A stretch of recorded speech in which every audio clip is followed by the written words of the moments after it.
Ok, donc voilà. Nous allons montrer un peu comment on fait un profil en long. Pas.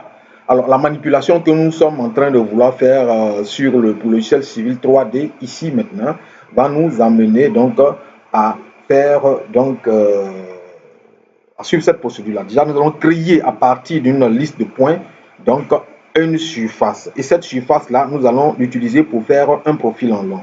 Nous allons donc, dans le cas du profil en long, donc créer l'axe en plan. Après avoir créé l'axe en plan, nous allons créer donc le profil en long. Après avoir créé le profil en long, nous allons créer le profil projet, puis le profil 3D, pas le profil 3D, mais le projet 3D.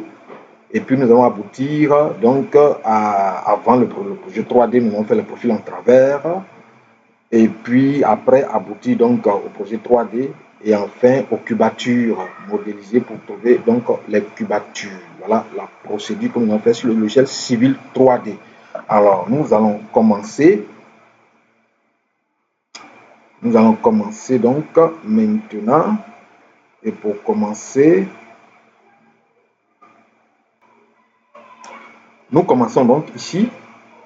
Nous allons à présent déjà paramétrer notre interface. Et pour paramétrer cette interface, il nous faut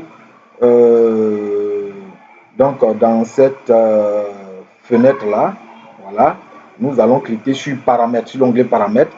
Là, on clique droit et puis voilà. Ici, donc, on va paramétrer notre projection. C'est une projection. On prend cette projection-là d'OVGS84. On va mettre donc la zone, c'est, on va ici mettre 30 nord. Hein. Mais en fait, ça, on va revenir dessus après. C'est plutôt 29, mais bon, ça c'est une erreur que nous avons eu à faire. On va revenir dessus. Voilà, 30 nord. Ceci étant fait, nous allons donc retourner dans Prospecteur que vous voyez sur l'écran. Et dans Prospecteur, donc, nous allons aller dans géolocalisation puisque nous avons paramétré. Cet onglet apparaît et nous allons donc, c'est pour faire apparaître donc les cartes en ligne, les vues satellitaires qui permettent de voir en temps réel sur quoi nous sommes. Donc, nous allons créer donc notre surface, une surface vide, mais nous allons créer donc l'entité surface. Ici, donc voilà, on peut mettre changer le nom, on a aussi les paramétrages, on fait OK.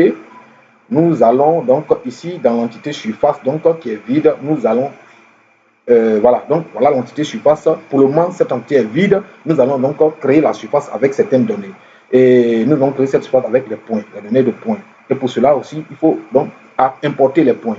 Nous avons une liste de points à importer, une liste TXT de points à importer. Et nous donc cliquons dans cette procédure-là. Voici là où ça nous amène. Nous allons prendre donc notre fichier texte dans lequel nos points sont listés.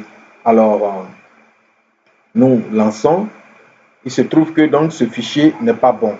Ce fichier n'est pas bon, donc nous allons, parce que QGIS, plutôt, Civil 3D,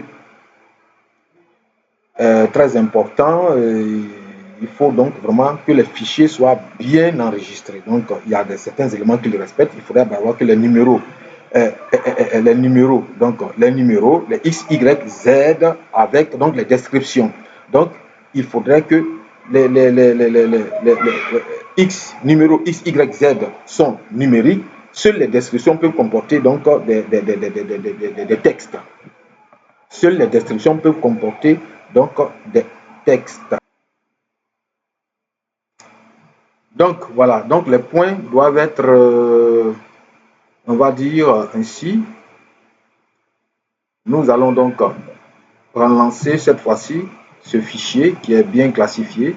Nous voyons que maintenant les choses apparaissent. On voit, il va falloir même choisir, spécifier le format PXYZ, c'est-à-dire point XYZ et puis description. Voilà, donc si c'est comme ça, voilà, numéro, abscisse, ordonnée, altitude et puis description. Nous allons donc créer un groupe de points, voilà, de sorte que les points soient dans un certain groupe. Si on veut télécharger plusieurs points sur plusieurs sites, donc cela est important de créer un groupe de points concernant seulement les points d'un site, que les points d'un site soient regroupés dans un seul. Alors, le groupe de points étant créé, nous les projetons, voilà, les groupes de points étant créés, nous projetons donc, voilà, nous avons fait une erreur tout à l'heure. Oh non, ok, donc c'est bon. Ben là, voilà, tout est bon. Là, nous revenons en arrière. Sinon, nous avions fait une erreur en projetant, en mettant la mauvaise projection. Donc, nous avons corrigé ça. Voilà. Il faut enlever la carte en ligne pour ne pas rendre le logiciel lent. Et puis, nous allons donc faire, donc créer la surface. Pour créer la surface, qu'est-ce que nous faisons? Nous allons donc dans la surface vide. Il faut toujours sélectionner prospecteur. Et puis, donc, nous allons créer plutôt la surface. Et donc, dans la surface, bien sûr, nous allons ici, modification, et puis groupe de points, pour donner un contenu, bien sûr, à la surface. Nous avons créé une surface vide tout à l'heure. Nous avons donc appelé le groupe de points que nous allons envoyer, et voilà, ça donne un contenu à la surface que nous pouvons modifier en créant, donc, en mettant des paramètres que nous. Ok, donc nous essayons de paramétrer un peu les coupes de niveau pour qu'ils soient un peu lissés, ainsi de suite, pour mettre les cuvettes et tout ça. Donc voilà, ici par exemple c'est pour lisser. Voilà, on met spline. Ok, bon, normalement ici ça devait, là, ça devait être autre chose, mais bon, ça devait être activé. Apparemment c'est pas activé, on va laisser. Ok, voilà les coupes de niveau. Voilà donc la surface qui est créée. Donc, on a donné un contenu maintenant à la surface. Les points qu'on a mis, on les a traités. On a créé la surface vide et on lui a donné un contenu en mettant les points. Donc, voilà comment Civil 3D donc, crée les surfaces. Malheureusement, on ne peut pas, par exemple, sur Covadis, on ne peut pas prendre la surface de Covadis pour le mettre sur Civil 3D. C'est un truc qui ne correspond pas. Donc, le modèle est créé. Qu'est-ce que nous faisons maintenant? Nous allons essayer de voir comment créer donc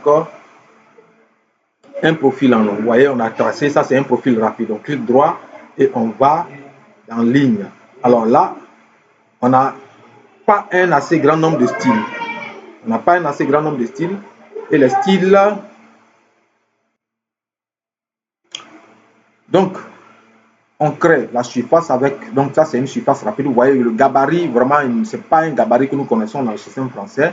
C'est un gabarit américain. Alors donc, on va donc télécharger ce gabarit-là, qu'on va faire rapidement. On va télécharger les gabarits que nous connaissons. C'est ce qu'on a fait tout à l'heure. Mais pour ceux qui veulent voir comment on le fait, j'ai des vidéos antérieures, vous pouvez les voir. On retourne donc là.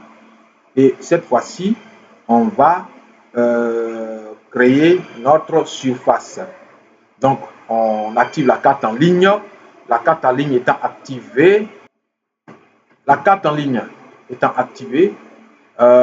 nous allons donc faire apparaître donc la bande qui nous permet donc de faire de manière procédurale un profil en long. Donc, il faut créer d'abord l'axe en plan. C'est ce que nous faisons. Nous cliquons là, nous donnons un nom. Voilà, différents paramètres que nous changeons. Et le style. Vous voyez que les styles maintenant sont devenus nombreux parce que nous avons enregistré plusieurs styles. Nous avons importé plusieurs styles. Donc, nous choisissons simplement le style dont nous avons besoin. Et puis, donc, voilà, le jeu d'étiquettes aussi qui vont apparaître sur l'axe en plan. Alors, dans ça, nous choisissons donc l'axe avec tangente. Voilà.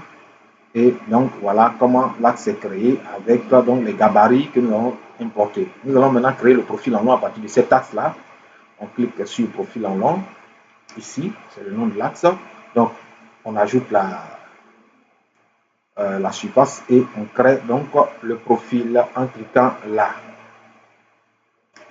Voilà, ici, nous avons, donc vous voyez que nous avons le profil en long directement là. On a plusieurs gabarits, on peut choisir et nous allons, on peut changer donc la longueur. Voilà, on peut faire en plusieurs profils. Là, on continue avec les différentes étiquettes. Et puis voilà, on crée le profil. Bon, ici, on voulait enlever voilà, la surface, mais la procédure on va mener. Voilà. Donc, on crée le profil comme ça. Voilà, le profil en long qui a été créé avec donc ce que nous savons bien et avec d'autres éléments intéressants que nous avons créés nous-mêmes. Donc, c'est un profil concret. Et puis, voilà, avec des bandes. Donc, voilà, nous avons par exemple TN moins TN projet. On a 0,0. Pour ce faire, on va entrer, lorsqu'on créera le TN projet, on entrera dedans pour essayer de paramétrer afin que nous ayons la dénivelée entre les deux profils. Ainsi que pour géométrie verticale, par exemple, la pente, au lieu de la pente du terrain naturel, nous pourrons donc faire apparaître la pente du modèle numérique de terrain. La pente plutôt du